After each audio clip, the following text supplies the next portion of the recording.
And to be honest with you, brothers and sisters, after this complaint, they felt that the Muslim community wasn't addressing this, especially in public lectures like this one. And so there was a plea to start a campaign or an initiative or something to deal with this growing problem. And I believe that it is a problem. I didn't realize this in the beginning, but when it has come pointed out to me and I saw the severity of it, it can really turn you into a being that can no longer benefit themselves or the community or Islam. Some of them unfortunately have even left faith in Allah subhanahu wa ta'ala because of that as well. Before I go into this topic, and this is why I chose the topic to be Islam is my image and Iman is my beauty. Just by looking at the heading, it should direct you to what we're trying to actually say here. What you really should be focusing on, and I address our sisters first and then our brothers. That Islam should be your image and Iman should be your beauty. Because that's lasting and that will benefit you in this life and in the hereafter, which is eternal, in paradise inshaAllah. And it will save you from your paranoia. This is what I'm going to address tonight inshaAllah, and I have to admit that by far, in all my 11 years of lecturing public speaking, this is the most difficult topic for me to address. I'm actually quite nervous for the first time to address you on this topic. Namely because I don't think I'm going to be able to provide you with one single answer that will serve you. I don't think that tonight will provide you with all the solutions. Because some people have reached the point of psychological or mental illness. And that requires prolonged counseling, lots of work. It can't just work with one public speech. And I thank Brother Abu Ahmed from IDCA, who mentioned in that forum that this topic is only a reminder to try and sort of initiate a process for everybody to think about and probably establish something to save our sisters and our brothers. Because we must care for one another. We are like a building that each brick holds the other brick and supports one another. And to be honest with you, I may stumble or fumble on some words or expressions unintentionally that may, I don't know, they may hurt some people here, I don't know, it could. Because it's such a, there's no single way of approaching this topic. And because of when it involves psychological disturbances and paranoia, any tiny word may be misunderstood from me. So I apologize first before I begin, that if I do say something that you may feel uncomfortable with at any stage, I deeply apologize. It is unintentional. I'm trying to cater for everybody. And if there is any clarification that you need me to point out, inshallah there will be an opportunity for you at the time of questions and answers. Please ask for clarification. I don't want to walk away where I hear somebody say, Brother Bilal said this and I feel uncomfortable or disturbed now, he's ruined my life, especially if I'm going to mention something in public. I really can't sleep the nights, to be honest with you. I have to really make sure that our brothers, because we're here inshallah to help each other. I'm not here to destroy people's self-esteem. Sisters and brothers, and I'll continuously start with our sisters and then brothers in this topic. Usually we say brothers and sisters. So sisters and brothers, because you are our first concern here. Although it was a Sydney forum, and although it seemed like the problem existed in Sydney, I'll first of all let you know that this is not a problem that only exists in Sydney. It also exists in Melbourne, where I came from now. In fact, it is a problem all over Australia. Not only that, it is a global issue.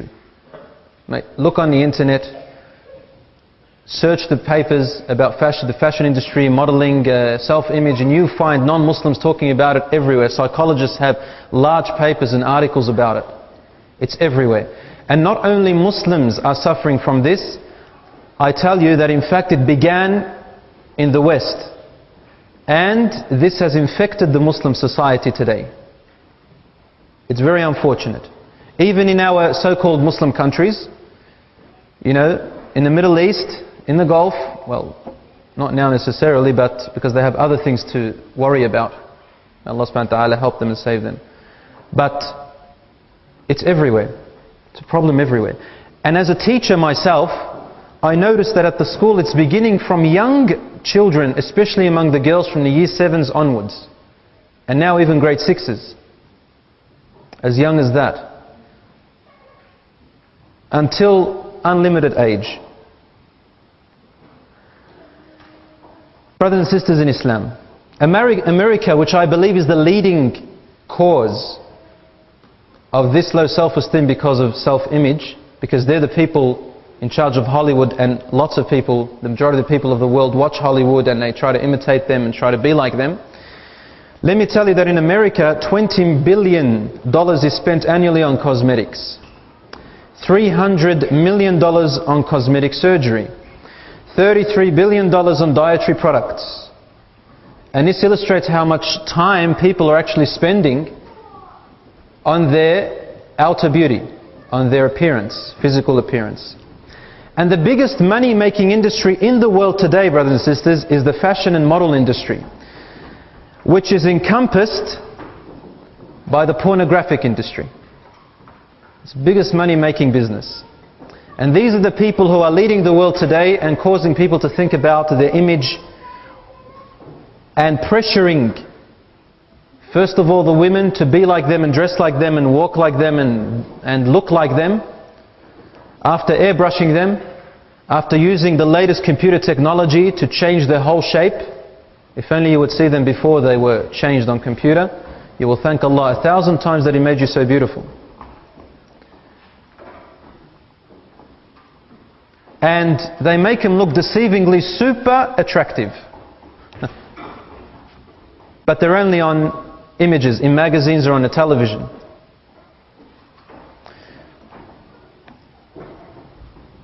And this has led the rest of the world, especially, as I say again, our females, to develop an obsessive compulsive disorder of trying to perfect their looks to imitate those models.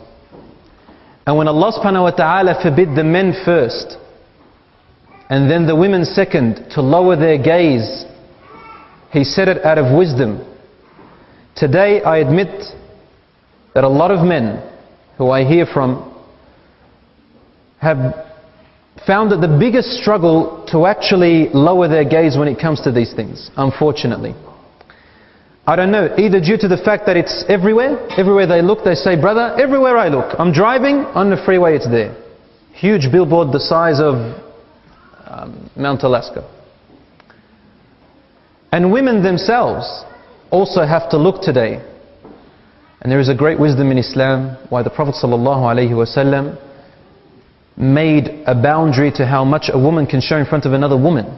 A lot of people might say, well, but we're women. No, it's not as simple as that. Women can be affected psychologically, as we now see from other women's features as well. Prophet ﷺ even forbid that a woman should deliberately show off her jewelry, her excessive jewelry, in front of women whom she knows can't afford that jewelry, because it can also psychologically disturb the poor people. So Muslims think sensitively about one another. You'll find that in the television magazines they always portray the women most often. Why? Because you see, it's all about marketing, it's all about money for them. They don't care about your psychological state, they don't care about your mental state, because women will attract both men and women. Whereas you find less of men, because men attract women in their eyes. Lately you've been seeing more men because of the homosexuals that are out there, unfortunately. Especially at high schools, mostly. As a teacher, as I said, I see this every day. Teenagers and adolescents are becoming more and more sick with this need. Alright, I call it, they think that it's a need to impress others and be accepted in their peer groups and in society. You find them sometimes some of them they don't rock up to class because they've got peer pressure. They don't look what they have to look. They don't act the way they need to act in order to be accepted among their peers. And they're always sort of not listening, not paying attention in class, because they're afraid. Am I going to be disapproved if I answer this question, or if I listen, or if I act like a nerd, and so on and so forth? Or am I going to be disapproved if I, don't sort of take out my shirt and sort of let it loose down? This is for the sisters. Or probably loosen my hijab in a Muslim school. Am I going to be disapproved? So she's constantly thinking about what her peers are going to think. And it's mentally disturbing them. even the boys.